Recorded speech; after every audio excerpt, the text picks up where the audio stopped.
Je me souviens de ce jour comme si c'était hier. Tout a commencé dans un petit café parisien, un matin ordinaire où la vie semblait suivre son cours habituel.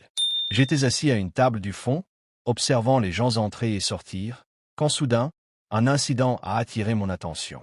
Un homme en costume impeccable, sans doute un cadre supérieur ou un avocat, venait de s'installer à une table près de la fenêtre. Il avait cet air hautain que l'on retrouve souvent chez ceux qui croient que tout leur est dû. La serveuse, une jeune femme aux cheveux attachés, s'approcha avec un sourire professionnel. Elle posa devant lui un expresso fumant. Mais à peine avait-elle tourné les talons que l'homme fronça les sourcils. « Excusez-moi » lança-t-il d'une voix sèche. La serveuse revint aussitôt. « Oui, monsieur, un problème avec votre commande ?» L'homme fit un geste méprisant vers la tasse. « Vous appelez ça un café? Regardez-moi ça. À peine 2 gorgées. Et en plus, vous avez laissé des traces sur la soucoupe. C'est inadmissible. » La jeune femme respira profondément pour garder son calme. « Monsieur, vous avez commandé un expresso. C'est une petite dose de café très concentrée. C'est normal. Et je suis désolé pour la soucoupe. Je vais vous en apporter une propre. » Mais l'homme n'était pas décidé à lâcher prise. Il tapa du poing sur la table, faisant sursauter les clients autour. « Vous croyez que je vais payer pour ça? Vous me prenez pour un imbécile? Appelez votre responsable immédiatement. » À ce moment-là, toute la salle retenait son souffle. Certains chuchotaient, d'autres levaient les yeux au ciel, visiblement habitués à ce genre de clients difficiles. Mais la serveuse, au lieu de reculer, planta son regard dans celui de l'homme. Elle posa ses mains sur ses hanches, d'une voix ferme, répliqua. « Monsieur, ce n'est pas une question de café. C'est une question de respect. » Un silence pesant s'installa. L'homme sembla choqué qu'une simple serveuse ose lui parler ainsi. Elle continua. « Tous les jours, je sers des dizaines de clients. Certains sont pressés, d'autres sont aimables, et quelques-uns se croient au-dessus des autres. Mais sachez une chose, que vous portiez un costume ou un bleu de travail, vous méritez le même service, et vous devez le même respect. » L'homme ouvrit la bouche, prêt à répliquer, mais les regards autour de lui le clouèrent sur place.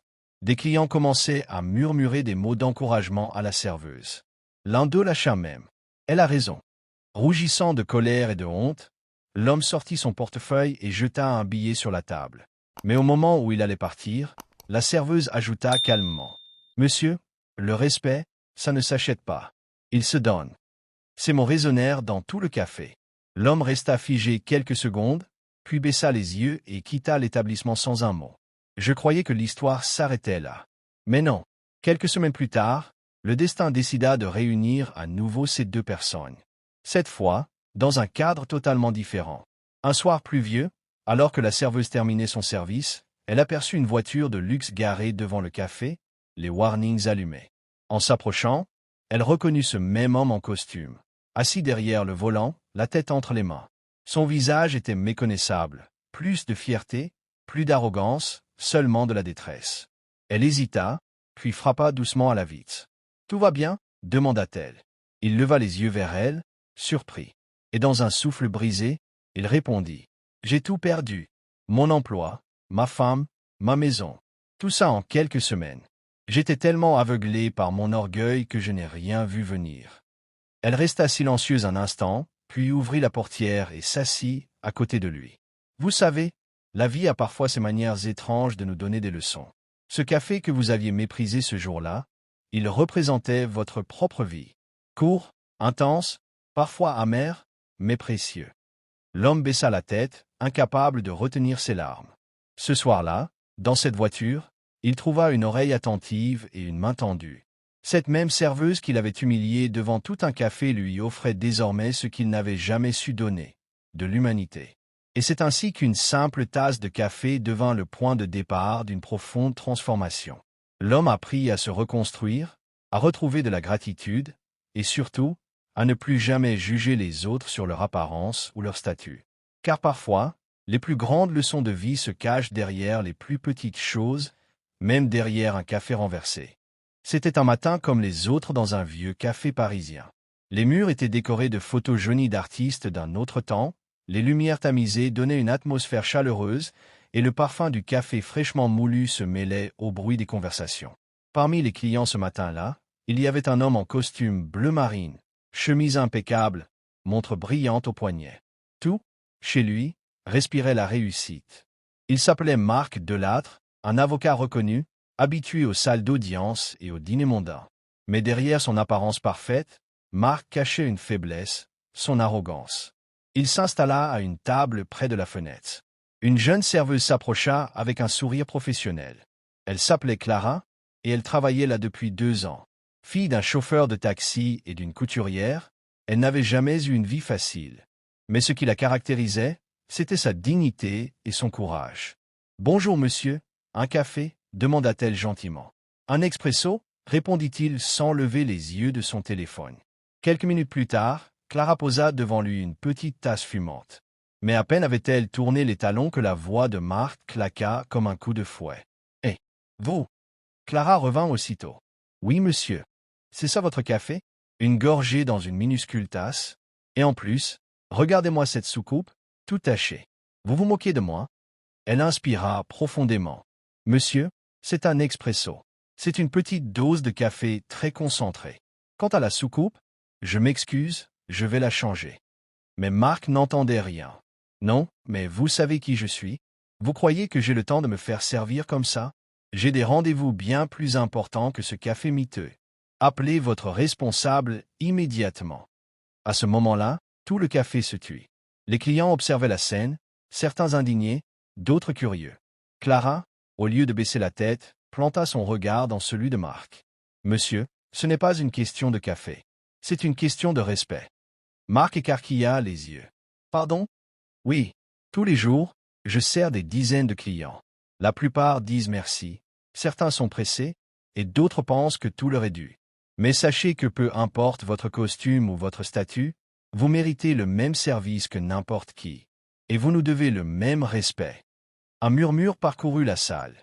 Un vieil homme assis au comptoir lâcha même. « Bien dit, ma petite. » Marc, rouge de colère, sortit son portefeuille, jeta un billet de 50 € sur la table et lança. « Gardez la monnaie. » Puis il quitta le café d'un pas rapide, laissant derrière lui un silence pesant.